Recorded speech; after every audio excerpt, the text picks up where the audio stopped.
नमस्कार दोस्तों। पत्रकार वार्ता में थोड़ा विलंब है, इसके लिए मैं क्षमा चाहूँगा। बहुत सारे किसानों के, हमारे दलित भाई बहनों के प्रतिनिधि आज राहुल जी से, कैप्टन अमरिंदर सिंह जी से मिलने आए थे, थोड़ा विलंब हो गया। सबसे पहले मैं पत्रकार वार्ता में हम सब के नेता माननीय राहुल गांधी जी, कैप्टन अमरिंदर सिंह जी, सुनील जाखड़ जी, हरीश रावत जी और मंचासीन सभी प्रतिनिधियों का स्वागत करता हूं। पत्रकार और छायाकार बंधुओं का भी स्वागत करता हूं। आज देश में एक विषम परिस्थिति है जब खेत और खलिहान पर हमला बोला गया है। 3 काले कानूनों के खिलाफ श्री राहुल गांधी जी ने कांग्रेस पार्टी के और किसान के झंडे के नीचे एक खेती बचाओ यात्रा की ऐतिहासिक शुरुआत की है। भट्टा परसोल से आपने भूमि का उचित मुआवजा कानून खत्म करने की मोदी सरकार की दुर्भावना के खिलाफ यही शुरुआत की थी और अब इन 3 काले कानूनों के खिलाफ शुरुआत की है। बगैर किसी विलंब के मैं आदरणीय राहुल गांधी जी से अनुरोध करूंगा कि वो आपसे अपनी बात कहेंगे। आदरणीय राहुल जी।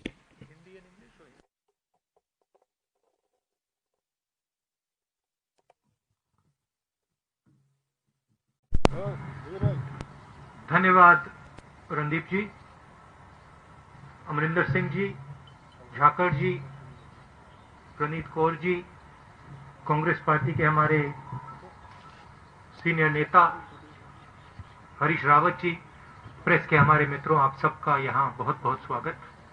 जैसे आप जानते हैं, हमारी ये यात्रा इन 3 काले कानूनों के खिलाफ है। ये जो कानून प्रधानमंत्री जी ने बनाया, एग्जिस्टिंग स्ट्रक्चर है, फूड सिक्योरिटी का एग्जिस्टिंग स्ट्रक्चर है, उसको खत्म करने का, नष्ट करने का तरीका है। जैसे पहले भाई और बहनों नरेंद्र मोदी जी ने नोटबंदी की, उसके बाद जीएसटी की, और कोरोना के समय उन्होंने किसानों को, मजदूरों को, छोटे बिजनेसेस की कोई मदद नहीं की, उसी प्रकार ये भी किसानों पर आक्रमण है और इस आक्रमण को हम रोकेंगे। इन कानून के खिलाफ हम लड़ेंगे। पंजाब को इससे सबसे ज्यादा इफेक्ट होता है, हरियाणा और पंजाब। और अगर एमएसपी जाएगी, अगर ये एग्जिस्टिंग जो स्ट्रक्चर है अगर ये टूटेगा, तो पंजाब को भविष्य में रास्ता नहीं मिलेगा। तो हम एक प्रकार से पंजाब की, हरियाणा की, उत्तर प्रदेश की, राजस्थान के किसानों की और इसके लोगों की रक्षा कर रहे हैं। अब आप सवाल पूछिए। If you raise hands, I'll go one by one. We'll go with you, Anand ji. Just wait for the mic. You raise hands, I'll note down, and then we'll do it in an orderly fashion. Rahul ji, you are on the खेती बचाओ mission, but before this आप Beti Bachao mission में थे, हाथरस जा रहे थे। हमारे सामने हमने देखा था पुलिस ने कैसे आपको धक्का दिया। उसके बाद प्रियंका जी के साथ हाथापाई हुई। करीब 500 कांग्रेस वर्कर्स के खिलाफ एफआईआर हो गई है, जर्नलिस्ट पे भी एफआईआर हो रही है। योगी सरकार के इस रवैये पर क्या कहेंगे सर? पूरे देश को धकेला जा रहा है, मारा जा रहा है, पीटा जा रहा है। मुझे थोड़ा सा धक्का लग गया तो क्या बड़ी बात है, कोई फर्क नहीं पड़ता। It's not big deal. हमारा काम है देश की जनता की रक्षा करना, देश के किसानों के साथ खड़ा होना हमारा काम है। ऐसी सरकार है, अगर हम खड़े होंगे धक्का लगेगा, लाठी लगेगी, ठीक, खा लेंगे लाठी, धक्का खा लेंगे, क्या है। Thank you sir. मैं आपसे एक अनुरोध जो धक्का, जो असली धक्का लगा, धक्का छोड़िए, जो अनइमेजिनेबल उस परिवार को लगा। आप सोचिए, आपकी बेटी है, you have a son, you don't have a daughter, so maybe you will not understand this. People who have daughters will understand it. You might not understand the rape aspect, because that is something that Indian women have to deal with. You will certainly understand the murder aspect. Suppose someone killed your son, and then when you went for justice, they locked you up in your house, and then the DM came to your house and kicked you and threatened you and told you that if you open your mouth, the entire state of Uttar Pradesh will sort you out, and then told you, don't worry, all these protesters, they will go away, Rahul Gandhi will go away, but we will be here. Now you get a feeling, get a sense of how you would feel. That is how that family felt. That is why I went there, because I wanted that family to know that they are not alone. मैं इसलिए वहां गया था, और मैंने परिवार से कहा, मैं सिर्फ आपके लिए नहीं आया हूं, मैं आपकी बेटी के लिए आया हूं, आपके लिए आया हूं, मगर मैं देश में जो लाखों महिलाएं हैं जिनके साथ रोज कोई ना कोई बदतमीजी होती है, हजारों महिलाएं हैं जिनका रेप होता है, मैं उनके लिए भी यहां आया हूं। इंटरेस्टिंग बात यह है कि बच्ची का रेप होता है, मर्डर होता है, पूरा एडमिनिस्ट्रेशन परिवार पर आक्रमण करता है, और देश के प्रधानमंत्री एक शब्द नहीं कहते। इंटरेस्टिंग बात है। Thank you sir. May I make one request, आप कोई भी प्रश्न पूछ सकते हैं, स्वागत है, क्योंकि राहुल जी ने सुओमोटो में 3 किसान बिलों की आपसे चर्चा की है। पहले उससे जुड़े सवाल ले लें और फिर कोई और प्रश्न हो तो वो लेंगे। Raman ji from news 24। Sir, I have noted down, I am going to come to every. Sir, जो किसान के 3 अध्यादेश के बारे में आप लगातार जिक्र करते हैं कि इसको केंद्र सरकार ने बिना किसानों से सलाह मशविरा किए, बिना पॉलिटिकल पार्टीज को कॉन्फिडेंस में लिए पास करवा दिया। अब चूंकि पंजाब में, हरियाणा के कुछ भागों में भी आंदोलन हो रहा है, लेकिन नरेंद्र मोदी या उनकी सरकार के लोग हमेशा इसका मजाक उड़ाते हैं। वो कहते हैं कि राहुल गांधी ट्रैक्टर यात्रा कर रहे हैं, लेकिन ट्रैक्टर पर गद्दा लगा कर यात्रा कर रहे हैं। वो किसानों की क्या बात करेंगे? और अगर वाकई किसान परेशान हैं देश के दूसरे हिस्सों में, वहां कोई बात क्यों नहीं करता, वहां कोई आंदोलन क्यों नहीं हो रहा? देखिए, बात क्या है, पहले आपने स्मॉल एंड मीडियम बिजनेस पे आक्रमण किया, उनको आपने खत्म कर दिया। फिर आपने जीएसटी, कोविड के समय आपने अपने 2-3 मित्रों की मदद की, लाखों करोड़ रुपए आपने उनका माफ कर दिया। मजदूर घर पैदल जा रहे थे हजारों किलोमीटर, पानी नहीं था, भोजन नहीं था, आपने एक शब्द नहीं बोला, उनको आपने वार्निंग ही नहीं दी, एक दिन वार्निंग नहीं दी। कमरे में बैठे आपने कहा लॉकडाउन होगा, लॉकडाउन कर दिया, मर गए वो। 100-200 लोग वैसे ही मर गए। आपने जो देश की रीढ़ की हड्डी है, जो इस देश को रोजगार देती है, स्मॉल एंड मीडियम बिजनेसेस को खत्म कर दिया है ये देश। और आप देखना, मैंने फरवरी में कोरोना की बात की थी, उन्होंने कहा राहुल गांधी मजाक कर रहा है। अब देखिए, समझ किसको है किसको नहीं है। एक व्यक्ति आपको कह रहा है, फरवरी में कह रहा है कि कोरोना से हिंदुस्तान की इकोनॉमी, हिंदुस्तान के लोगों पर बहुत जबरदस्त चोट लगने वाली है, और दूसरा व्यक्ति कह रहा है 22 दिन में ये लड़ाई जीती जाएगी। समझ किसको है ये तो आपको जज करना है, मैं तो नहीं कहूंगा। एक व्यक्ति कहता है 22 दिन में लड़ाई खत्म हो जाएगी, उसको यह भी नहीं मालूम कि कोरोना है क्या, देश क्या है, कैसे चलता है। उस टाइम भी मेरा मजाक उड़ा रहे थे, और अब मैं आपको बता रहा हूं, और आप लिख के ले लीजिए, आज भी मजाक उड़ाएंगे, मगर 6 महीने बाद याद रखना जो मैं आज कह रहा हूं। 2 चीजें आपसे कहूंगा। पहली बात, यह देश अपने युवाओं को रोजगार नहीं दे पाएगा।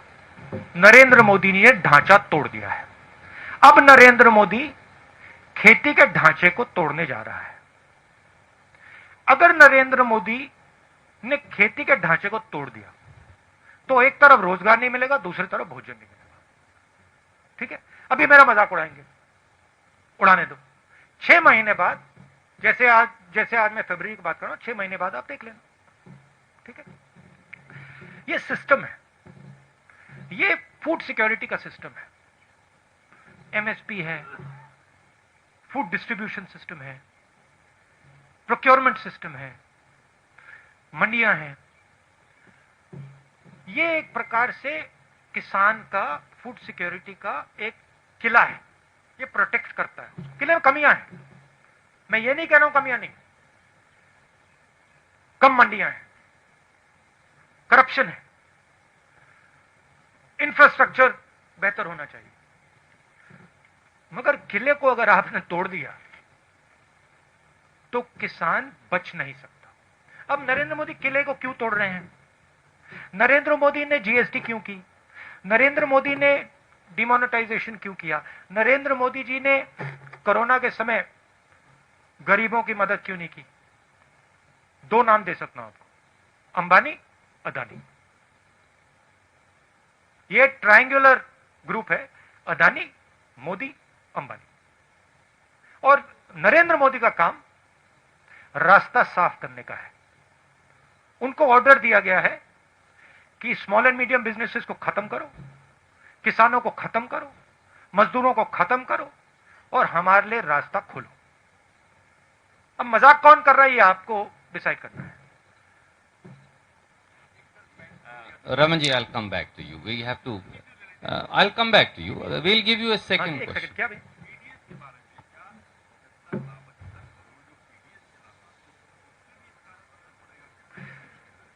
ये फूड सिक्योरिटी सिस्टम पर असर पड़ेगा।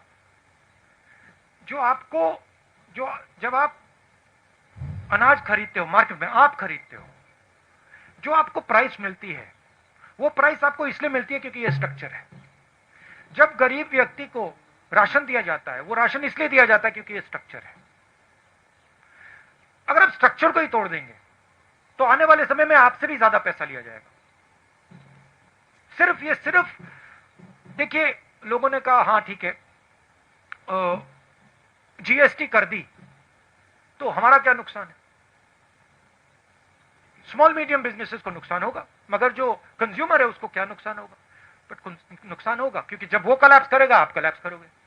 तो हिंदुस्तान में सब चीजें कनेक्टेड है, और अगर आप एक चीज को छूओगे तो दूसरी चीज पे इफेक्ट पड़ेगा। मैं दूसरा उदाहरण देता हूं। नरेंद्र मोदी जी ने कहा हिंदुस्तान की जमीन किसी ने नहीं ली, सुना होगा आपने। ऑपोजिशन लीडर्स को कहा हिंदुस्तान की जमीन किसी ने नहीं ली। 1200 स्क्वायर किलोमीटर चाइना ने हमारी जमीन ले रखी है। कैसे ली? क्योंकि चाइना को मालूम है कि यह व्यक्ति जो ऊपर बैठा है ये सिर्फ अपनी इमेज की रक्षा करता है। ये अपनी इमेज बचाने के लिए 1200 स्क्वायर किलोमीटर जमीन हमें दे देगा।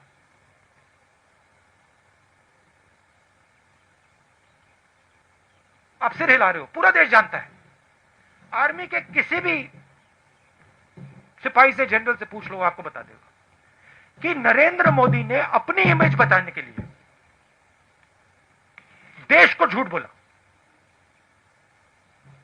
भारत माता की बात करते हैं, भारत माता के 1200 स्क्वायर किलोमीटर नरेंद्र मोदी ने चाइना को दे दिए अपनी इमेज बचाने के लिए। रियलिटी है, मानो ना मानो।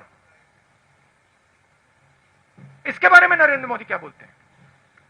आप कभी बुलाइए उनको प्रेस कॉन्फ्रेंस में, ऐसे खुल के बुलाइए, बात कीजिए उनसे।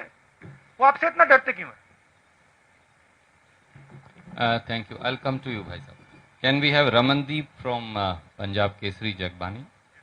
I'll come back. मैं बताता हूं वो क्यों डरते हैं आपसे। मैंने बात सोची, रीजन एक ही है। चाइना से भी वो इस कारण डरते हैं और आपसे भी इस कारण डरते हैं। वो सोचते हैं चाइना हमारी इमेज खराब कर देगा, वो सोचते हैं ये जर्नलिस्ट हमारी इमेज खराब कर देंगे। नरेंद्र मोदी जी को सिर्फ अपनी इमेज में इंटरेस्ट है। टनल में जाएंगे, अकेले जाएंगे, वेविंग हो जाएगी, मीडिया पे पूरी मोनोपोली है, सोचते हैं कि भैया मीडिया दिखाएगा मुझे टनल में, तो उनको सिर्फ अपनी इमेज से ऑब्सेशन है। जो भारत में हो रहा है उससे कुछ लेना देना नहीं। मेरी फीलिंग है कि शायद नरेंद्र मोदी ये जो 3 कानून है इनको समझते ही नहीं, मेरी असेसमेंट है। राहुल जी, आप लगातार कह रहे हैं कि जीएसटी, लॉकडाउन और नोटबंदी ये गवर्नमेंट का फेलियर है, but on the opposite side BJP का कहना है कि ये हमारी अचीवमेंट है। वो दूसरी बार जीतने का भी हवाला देते हैं कि इसके बावजूद हमने इलेक्शन जीती। तो ये नजरिया अलग अलग क्यों है? और आपके अच्छा बताइए, ये जो चाइना को 1200 किलोमीटर दिया है, ये भी इनका अचीवमेंट है क्या? नहीं, बीजेपी बोल रही है सर ऐसा कि ये बोल रही है कि उनका अचीवमेंट है कि 1200 स्क्वायर किलोमीटर हमने चाइना को दे दिया। उसका नहीं, जीएसटी का, नोटबंदी का या लॉकडाउन का, बीजेपी का ये कहना है कि जीएसटी आई या नोटबंदी आई कि उसके फायदे हुए, और उसका जो रेफरेंस दे रहे हैं वो कि हम जीते, इलेक्शन भी जीत रहे हैं। अगर पब्लिक में इतना रिवोल्ट था तो इसके बावजूद फिर इलेक्शन कैसे जीत गए? तो एक बात मुझे बताइए, आप मेरे से मत पूछिए, ठीक है? आप किसी भी स्मॉल बिजनेस वाले के पास चले जाइए, दुकानदार के पास चले जाइए और उससे पूछ लीजिए, उससे पूछिए भैया जीएसटी से आपका फायदा हुआ या नुकसान, अचीवमेंट है या फेलियर है। फिर उससे आप पूछिए भैया एक बात बताना, ये जो डिमोनेटाइजेशन है 500,000 पूछा है, छोटे दुकानदारों से बात की है, व्यापारियों से बात की है, किसानों से बात की है, वो तो कहते हैं कि भैया इन कानूनों ने हमें नष्ट कर दिया, खत्म कर दिया। आप जाइए, थोड़ा यहां से बाहर जाइए, किसान से पूछिए, पंजाब के किसान से पूछ लीजिए, ट्रैक्टर लिए घूम रहा है, सड़कें रोक रहा है, अगर अचीवमेंट था तो वो बाहर क्यों खड़ा है, पटाखे क्यों नहीं बजा रहा? Tribune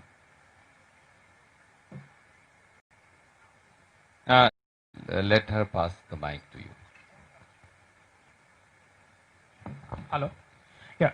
Rahul ji, there is a general perception across the country that an opposition with the Congress and other stakeholders is not as strong, and the BJP is able,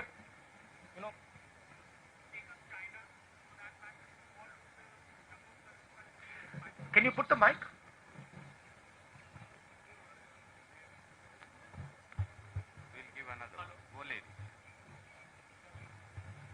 Hello. Yes. So they are saying that a weak opposition across the country, including the Congress. Do you think that the general perception that is it so that the BJP is doing everything that they can just because the opposition is not united across many states and especially in Delhi and at the center? See, an opposition in any country functions within a framework. What is that framework? The framework is the press. The framework is the judicial system. The framework are institutions that protect the voice of the people. This is the framework. That entire framework has been captured. The entire architecture of giving voice to the people of India is captured and controlled by the BJP. You know that. In fact, you come from one of the newspapers that exerts a little bit of independence. That's not the case with most TV channels and newspapers. So, if the entire architecture of institutional architecture is captured, then to say the opposition is weak, that's not really a correct statement. Give me a free press. Give me institutions that are free, and the government will not last. I don't have that. I can take proof, clear-cut proof of, for example, the Rafael deal. I can bring it to you. Don't show it. Right? So, at a certain level, frankly, you're also not doing your job. And it's okay for you to blame the opposition and say, well, you know, the opposition is weak. But, my friend, you're also walking into slavery. Right? You're also walking into a place where you will become very uncomfortable. I'm fighting for it. You in your own way, I'm sure, are also fighting for it. But it is a bigger thing that has happened. Today, I mean, it's quite amazing. I don't think there is any other country in the world today where another country can occupy 1200 square kilometers of its land and the media says nothing. Then I don't think there's any other country. I mean, I'm thinking about it. I think even in, the weakest country, they will make a noise. India, they don't make a noise. The whole thing's captured. I went to Uttar Pradesh. Girl is raped. Neck is broken. Administration is attacking her. Administration is attacking the family. It's amazing. It is the result of a complete capture of the soul of this country. And it's a forcible capture. If it was captured with affection, I would be the first to stand by it. But it's a forcible capture. That's what we are fighting. And you will see, this fight will become more and more aggressive. Thank you, Arun Singh ji.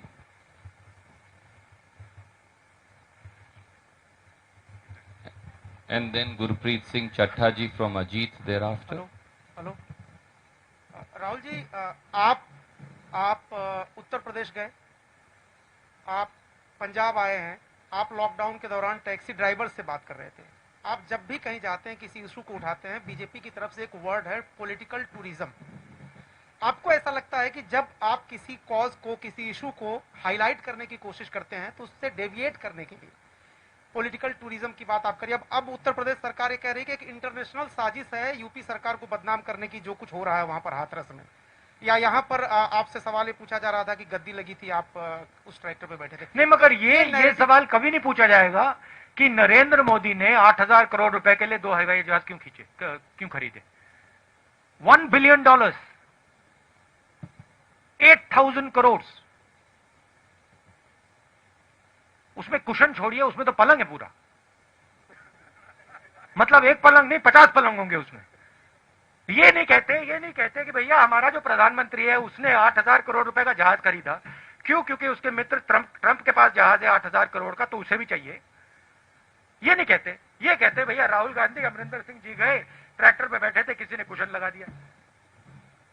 तो मैं वही कह रहा हूं, narrative change हो जाता है। आप पॉलिटिकल टूरिज्म वर्ड इसको दिया जाता है। इसलिए मैं पूछ रहा हूं कि आप अगली बार जब कोई इशू उठाने की सोचते हैं तो इससे निपटने का क्या उपाय आपके पास है? क्योंकि देखो, मैं अपना काम करता हूं। मैंने जैसे बोला, मीडिया कैप्चर्ड है, इंस्टीट्यूशनल स्ट्रक्चर कैप्चर्ड है, उनका उधर डोमिनेंस है।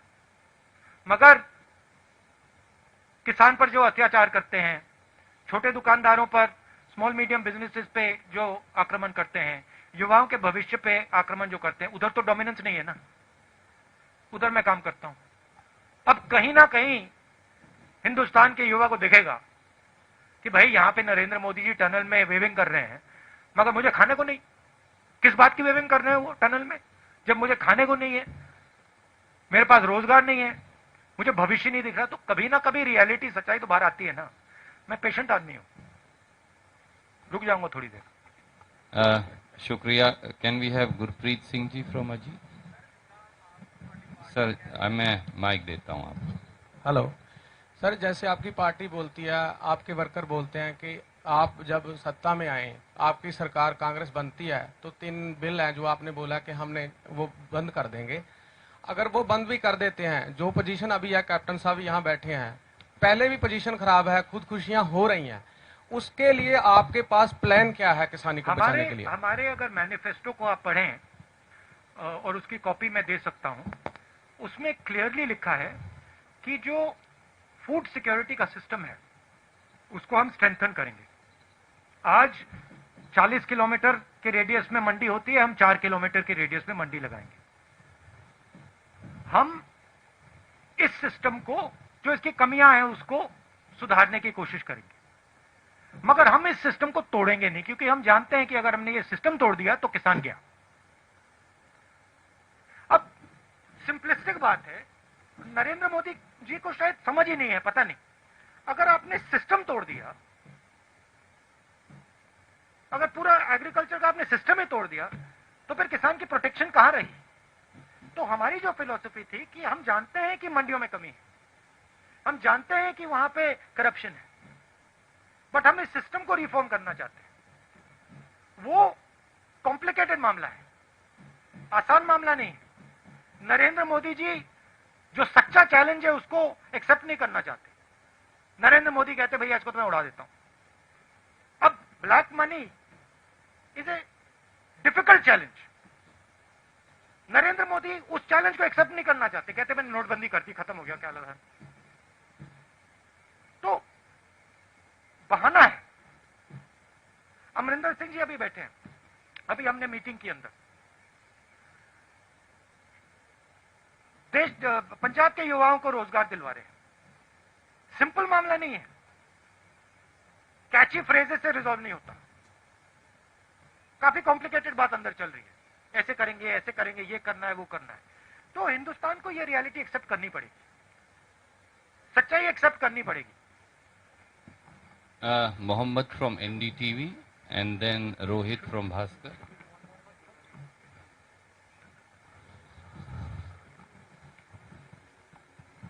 So you have been mentioning in your speeches that you will save the federal structure. You are fighting this for saving the federal structure. In 1970s, the Punjabi Suba movement in Punjab was also for strengthening the federal structure, and it was crushed, and partly it is blamed on Congress party also. So why Punjab and Punjabis should trust you on this? Punjabis should see my actions, right? And I can tell you, if you look at my political career, you can see my action. Don't just look at my words. I came to Punjab, and I've learnt a lot from the Punjabi people. In fact, if you were to ask me, you have given me more than I have given you. So I have in a sense, a debt to you. Qarz hai. So in my mind, I believe that the people of this state, they have a particular spirit. That spirit has taught me quite a lot. I'll tell you a small story. I remember, and this has never left my sister or my mind ever, it will never leave. I remember when in 1977, my grandmother lost the election. There was no one in our house. Nobody. But there were Sikhs in my house. She was protected by Sikhs in 1977. I'll never forget them. Right? So I have, in my mind, it's a strange thing, but there is a debt that I feel I owe the people of Punjab. It's strange. In a similar way, I feel I owe a debt to the people of Tamil Nadu. I don't know why, but I have that feeling inside. So that's the first thing. Second thing is, look at my actions. Land acquisition bill. I fought, I got beaten up, I got abused. Nyamgiri, I fought, I got beaten up, I got abused. Manrega, abused. Right? Farm bill, I'm standing in front of the farm bill. I'm standing with the people of Punjab and saying, look, I've come here, I'm standing with you. I understand this is a risk for your future. So you look at my actions, you will see that I am a person who instinctively, I feel, when I see some injustice being done, I feel for that person, instinctively. If you see one strong man beating a weak man, automatically I am on the side of the weak man. This may be a failing. In fact, this is why I get beaten up so much in politics. It might be a feeling here. Every time I'm also thinking to myself, yeah, why? But I have that inside me. If I feel that injustice is being done to Punjab, I'll be standing on Punjab side, no matter what. If I feel injustice is being done to the Dalit girl in UP, I'll go there. I'll get 2-3 lathis, no problem. That's my nature. That's what I've been taught. I don't know any other way. And frankly, I can see right now that my political path would have been much easier if I didn't have this. अगर ये मेरे अंदर नहीं होता, but वो है, अब मैं उसको कैसे निकालूं? That's why people of Punjab should trust me. Thank you, sir.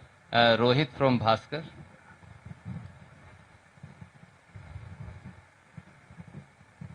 Rahul ji, मेरे आपसे 2 सवाल हैं। एक पहला सवाल है कि जो किसानों के 3 ये जो अध्यादेश आए हैं, इसमें 15 करोड़ किसान ही नहीं 75 करोड़ पीडीएस लाभार्थी भी प्रभावित होंगे। इस पे आपका क्या कहना है? दूसरा, मोदी जी ये कहते हैं कि भाई ये जो अध्यादेश आ रहे हैं इससे किसानों को फायदा होगा, मंडी नहीं खत्म होगी, तो फिर दिक्कत क्या है? अगर किसानों को फायदा होता तो नरेंद्र मोदी जी ने पार्लियामेंट हाउस में डिबेट क्यों नहीं कराई? उधर वो भी बोलते, हम भी बोलते। अगर फायदा होता तो कोरोना के समय जब वो जानते हैं कि किसान बाहर नहीं आ पाएगा, हम हरियाणा जा रहे हैं, आज सरकार कह रही है कोरोना का समय, जब वो जानते हैं कि किसान रेजिस्ट नहीं कर पाएगा, तो उन्होंने ये बिल क्यों पास किया?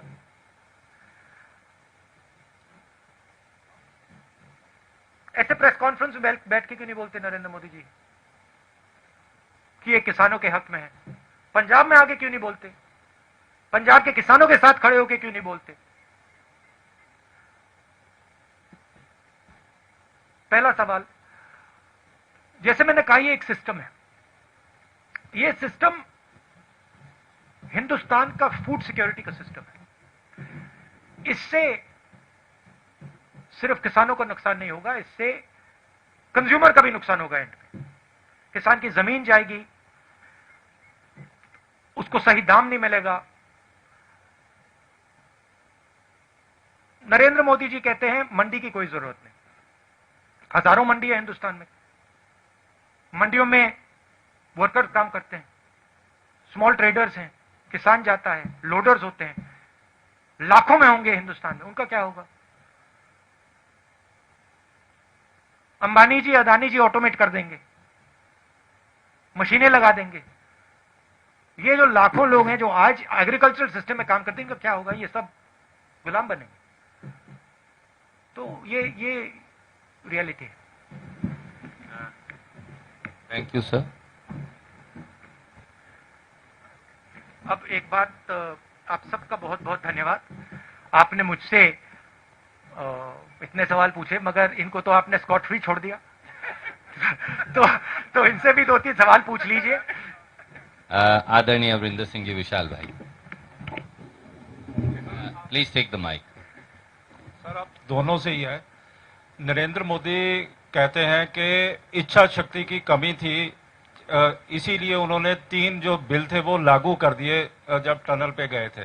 तो उसके बाद क्योंकि पिछली सरकारें इनको लागू नहीं कर पाई थी और लगातार ही सवाल खड़े हो रहे हैं, चाहे स्टेट का मैनिफेस्टो, इलेक्शन मैनिफेस्टो था, चाहे 19 में आपका मैनिफेस्टो था, कि एपीएमसी एक्ट को आपने बड़े जोर शोर से वहां पे उठाया था। तो क्या लगता है कि आने वाले समय में इसको पूरी तरह डिमोलिश कर दिया जाएगा, या अभी भी आप मैनिफेस्टो के ऊपर खड़े हुए हो? देखिए, हमारे मैनिफेस्टो में क्लियर था कि हम एग्रीकल्चरल सिस्टम को डेवलप करेंगे। अगर आप 4 पॉइंट्स थे शायद, उसमें अगर आप पॉइंट्स देखें तो उसमें हमने कहा था हम फार्मर्स मार्केट डेवलप करेंगे। उसमें हमने कहा था कि हर 4 किलोमीटर हमें हम मंडी लगाएंगे। उसमें हमने कहा था कि हम infrastructure, farm to fork infrastructure बनाएंगे। हमने ये कहीं नहीं कहा था कि हम पूरे के पूरे फूड सिक्योरिटी सिस्टम को नष्ट कर देंगे। नरेंद्र मोदी जी ने इन 3 कानून के साथ पूरे के पूरे फूड सिक्योरिटी सिस्टम को नष्ट कर दिया है। इसलिए पंजाब का किसान खड़ा है, इसलिए हम यहां प्रेस कॉन्फ्रेंस कर रहे हैं। सर, सेशन बुला रहे हैं जल्दी इसको लेके। You'll have to take one question. Can we go to Kanchan from the Indian Express? Session वाला सर बता दीजिए जरा। स्पेशल सेशन बुलाया जा रहा है जी, इसको लेके। स्पेशल सेशन भी प्लस लीगल जो भी करना पड़ेगा हम करेंगे। और जो आदरणीय राहुल जी ने कहा, अगर आप 2019 का कांग्रेस का घोषणा पत्र देखेंगे तो उसका बिंदु नंबर 7 क्लॉज नंबर 12 अगर पढ़ेंगे तो वहां फार्मर्स मार्केट का पूरा खाका दिया गया। धन्यवाद। कंचन जी। Rahul ji, Yogi, the CM of UP, has said that Hathras rape was an international conspiracy. What do you think about that? And another question is that the Akalis have asked you 5 questions here in Punjab. The gist is that what were you doing abroad when the farm bills were passed in the parliament? You were not even here for the farmers. My mother had gone for a medical checkup, and my sister couldn't go with her because some members of her staff had COVID. So that is why I was with my mother, helping her through a medical checkup. I'm her son also, after all, and I have to look after my mother. Another Thank question you. on And the they were, Hathras- and madam, they were Hathras rape. supporting that ordinance. The other thing is, yeah, of course, which the Akalis won't tell you, is that they have worked with the BJP. उनके साथ BJP साथ उन्होंने सालों काम किया है, और जब ये 3 बिल पास हो रहे थे, उनकी मदद अकाली दल कर रही थी. तो वो तो पूरा पंजाब का किसान जानता है. आपका दूसरा सवाल क्या था? About the Hathras rape being a international conspiracy, Yogi ji has said. I mean, Yogi ji is entitled to his opinion. He's more than welcome to imagine whatever he wants to imagine. What I saw there was a lovely girl who was molested. Her neck was broken. Her family was threatened. And the people who did it, no action was taken against them. If Mr. Yogi sees an international conspiracy, well, that's fine. That's his prerogative. What I saw was a tragedy. The Chief Minister of Uttar Pradesh should have had the decency to say, this is a tragedy, and I will look into it, and I will protect this family and this girl. Thank you. I think we'll need to wind up because आपका आज हरियाणा का programme भी है पंजाब के बाद. आप सबका बहुत बहुत शुक्रिया. मैं माफ़ी चाहूँगा बहुत सारे साथियों से आज हम सवाल नहीं ले पाए, पर they will be another time for Rahul ji will be back. Thank you very much.